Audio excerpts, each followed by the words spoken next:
How the Leopard Got His Spots, from the Big Book of Just So Stories. There was once a leopard who had a yellowish-brownish coat. Everything around him, the grass, the rocks, the animals, was a yellowish-brownish color too. The leopard was hardest to spot, so it was easy for him to sneak up on other animals and eat them for dinner. The leopard would hide behind a yellowish-brownish rock or lie in the tall yellowish-brownish grass, and then he would leap out. Yikes! Sometimes the leopard hunted with his friend the man. Then the other animals didn't know which way to jump. So bit by bit, the giraffe began it because his legs were the longest. The animals scuttled off to find a place to hide. At last they came to a great forest. The trees and bushes cast stripely, speckly shadows. After a long time of standing with the slippery, slidey shadows falling on them, the giraffe grew blotchy, and the zebra grew stripy, and the antelope grew darker. At last you could hear them and smell them, but you could hardly see them at all. Meanwhile, the leopard and the man were looking all over their yellowish-brownish home, wondering where their breakfasts and lunches and dinners had gone. They were so hungry that they had to eat beetles and rats. Then they both had terrible tummy ache together. So the leopard and the man went to see the baboon, who was quite the wisest animal they knew. The leopard asked, "Where has our breakfast gone?" The baboon said to the man, "My friend, your breakfast decided it was time for a change. You should change too." Then the baboon winked and said, "Leopard, your breakfast has gone into other spots. You should do the same." So the leopard and the man set off to look for their breakfast. At last they came to a great forest full of spotty-dotty shadows. "What is this?" asked the leopard. "I can hear zebra, and I can smell zebra, but I can't see zebra."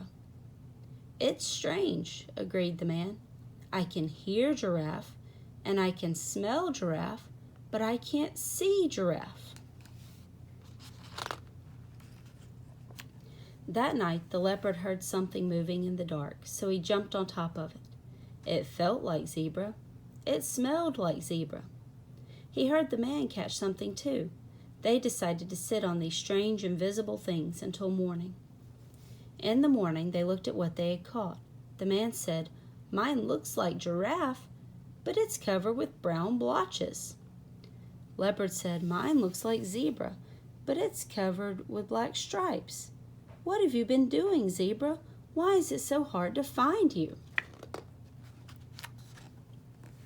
"Let us up," said the zebra, "and we'll show you." So they did.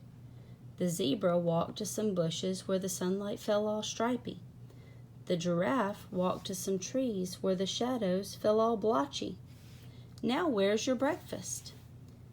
Leopard looked, and the man looked, but they could see only stripy, blotchy shadows.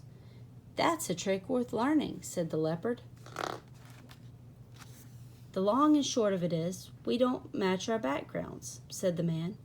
"The baboon told me to change, so I'm going to change my skin."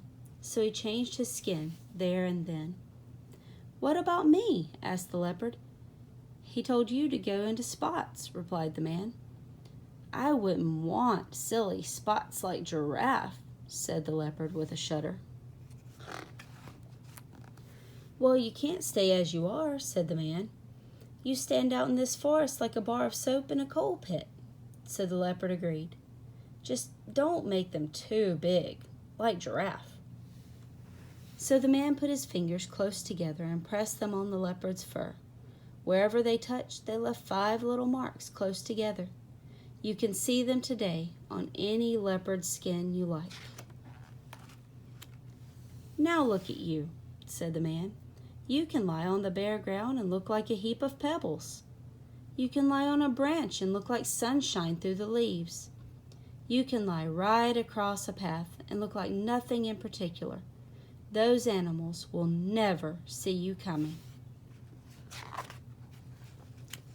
So the leopard went away and lived happily ever after. That is all.